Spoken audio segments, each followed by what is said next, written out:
Supercrack Estrella presenta. Cuando éramos inmortales hiperbóreos en el Edén, hubo un tiempo donde la Tierra convivía la materia y la antimateria juntas. En el Edén, en el tiempo de Adán y Eva, ellos no fueron los únicos humanos, ellos formaron parte de los hiperbóreos, seres inmortales, la creación divina de Dios. Estos seres inmortales podían pasar a voluntad de la tercera dimensión a la cuarta dimensión, no había ninguna barrera, pero los ángeles caídos y Satanás, que estaban en el Edén incluso antes de los hiperbóreos, no querían seres tan poderosos que le pudieran hacer sombra a ellos. Los ángeles caídos no eran muy fuertes en aquella época, necesitaban de alimentarse de los sentimientos y de las emociones. Contra más negativo fueran estas emociones mucho mejor, sentían un gusto especial por la sangre y por el miedo, esto les hacía aún mucho más fuertes. Entonces Satanás y su ejército de ángeles caídos engañaron a los hiperbóreos y eliminaron la antimateria de ese primer mundo, mandaron a la antimateria a la dimensión más arriba de la nuestra, y la encerraron allí, esa otra dimensión que llamaron el antimundo, crearon la prisión. Desde ese día el dolor y los sentimientos gobernarían nuestro mundo de materia. Los barrotes de nuestra cárcel no son invisibles, es toda la materia que te rodea, incluido tu propio cuerpo.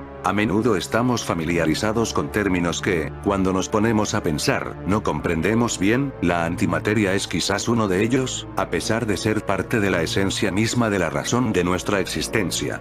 Efectivamente, tremendamente relevante. Pero para entender por qué, empecemos por lo básico. ¿Qué es exactamente? Es parecida a la materia normal, solo que es lo opuesto. Si por ejemplo piensas en uno de los componentes de los átomos, el electrón, que tiene una carga eléctrica negativa, su contraparte antimateria es la que llamamos positrón, cuya carga eléctrica es positiva. Ya, es lo mismo, pero no es igual. Pero, ¿la podemos ver o tocar?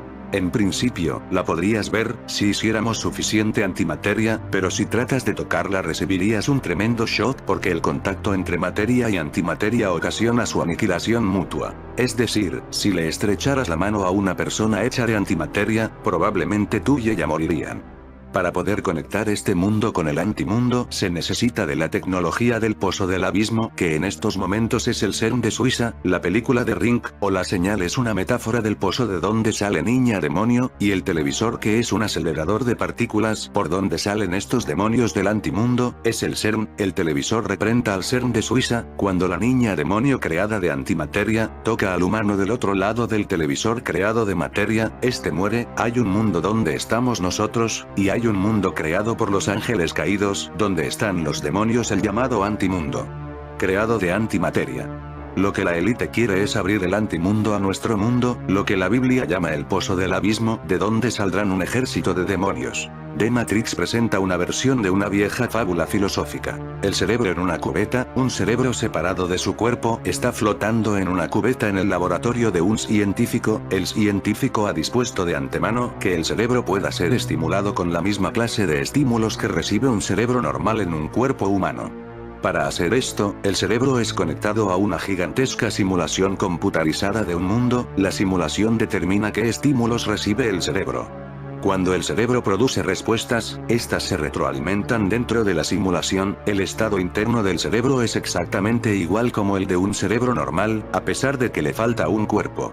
Desde el punto de vista del cerebro, las cosas son iguales a como nos aparecen a usted y a mí. Al parecer, el cerebro está siendo sujeto a un engaño masivo. Tiene toda clase de creencias falsas sobre el mundo, cree que tiene un cuerpo, pero no tiene ninguno. Cree que está caminando bajo la luz del sol, pero realmente está dentro de un laboratorio oscuro. Cree que está en un lugar, cuando de hecho puede estar en cualquier otro sitio completamente diferente. Quizás cree que está en Tucson, cuando realmente está en Australia, o incluso en el espacio exterior. ¿Y si todo fuera un sueño?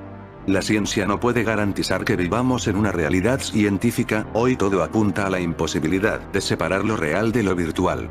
Por otro lado, el cerebro interpreta como real la experiencia de lo que se siente. Su función es interpretar y producir una alucinación que se vive como real. ¿Qué pasaría si toda la realidad fuera solo una ilusión? Déjame jugar.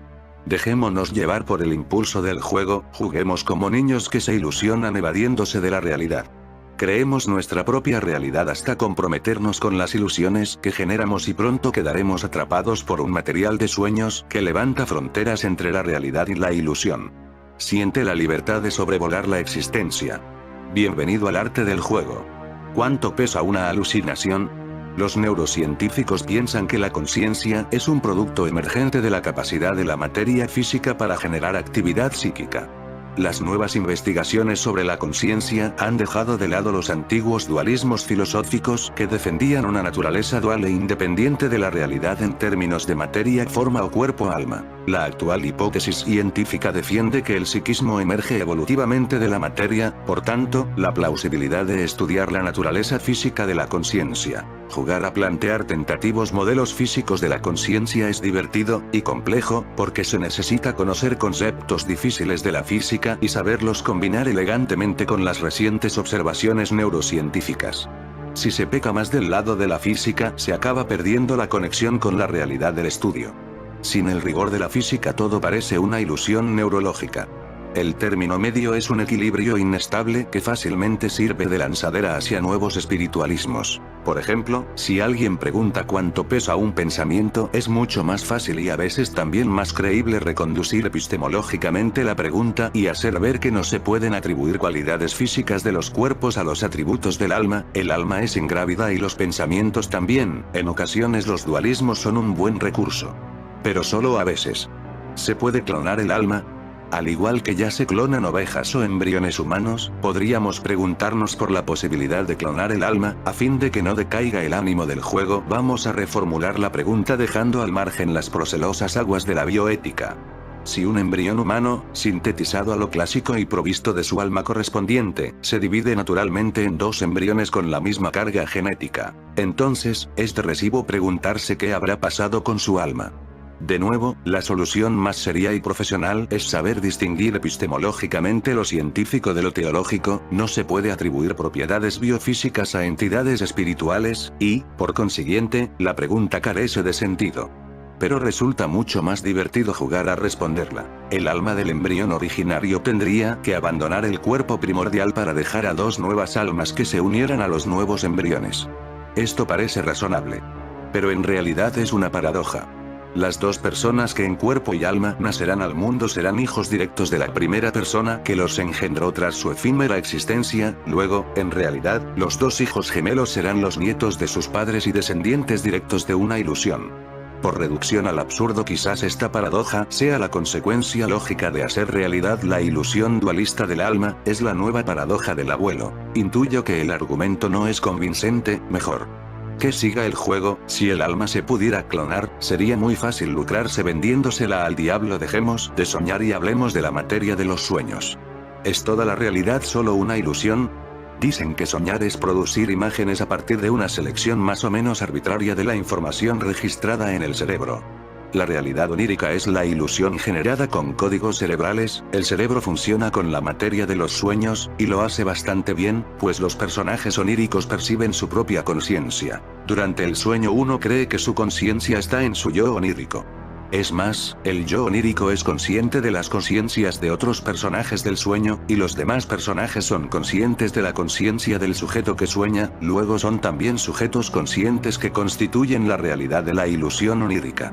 La materia de los sueños es información. El sueño es la manifestación psíquica de la información física contenida en el cerebro. El cerebro dispone de la información biofísica necesaria para procesar su propia información neurológica. Igualmente, podemos ampliar el juego y proponer que el universo que creó el cerebro es originariamente la información física capaz de procesarse a sí misma para desplegar todo su contenido informativo psicobiofísico, generando la ilusión de la realidad. Antes de que el universo llegara a ser lo que hoy es, debería existir ya como información en un estado ontológico previo que aún no ha desvelado su actividad física ni psíquica. Esta ontología posee la información para ser un universo físico capaz de procesar por sí mismo las unidades de información psicobiofísicas que rigen el despliegue informativo que llamamos realidad. Lo que existe es una ontología metafísica con la información para generar la realidad física del universo. El conocimiento del universo es posible porque el universo es una ontología física con la información suficiente para hacer sujetos de conocimiento que interpreten la información del propio universo al que pertenecen. Nuestra representación científica del universo entiende que hay un sistema de información que genera el universo y lo contiene. Supuesta la realidad como ilusión, la ontología última del universo podría entenderse como una máquina de Turing universal. Algo así como un gran ordenador con todos los posibles programas que existen en el universo. De esta manera todo estaría predeterminado desde antes del principio, la moral.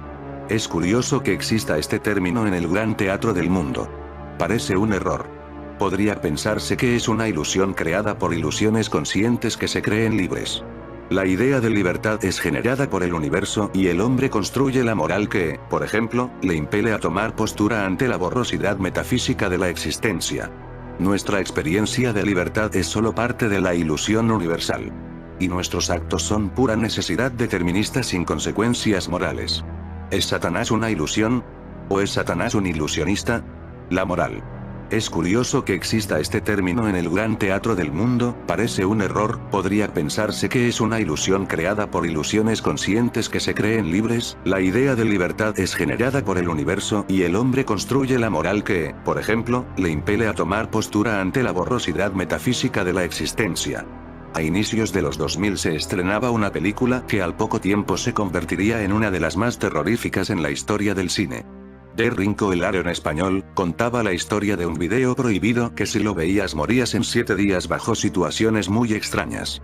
En esta película están representados muchos de los elementos que están moviendo la élite satánica en nuestras vidas. El pozo de donde sale la niña, representa el pozo del abismo del que habla la Biblia, la niña representa un demonio creado de antimateria, de un mundo llamado antimundo, el televisor es un acelerador de partículas que presenta el CERN abrirá el pozo del abismo de donde sale la niña demonio, los seres humanos del otro lado del televisor, o sea el CERN somos nosotros los humanos de materia, que lógicamente al tener un contacto con los seres de antimatía del antimundo nos aniquilan. Lo peor de esta paradoja que muestra la película, es que son las ideas reales de esta élite satánica, las imágenes borrosas de los seres humanos de materia, que tuvieron contacto con la película VHS, es porque cuando un ser humano de materia, mira ese mundo de antimateria donde sale el pozo, queda infectado por la antimateria, por esta razón sale borroso en las fotos, nuestro mundo de materia no puede, sencillamente porque la materia desconoce a la antimateria.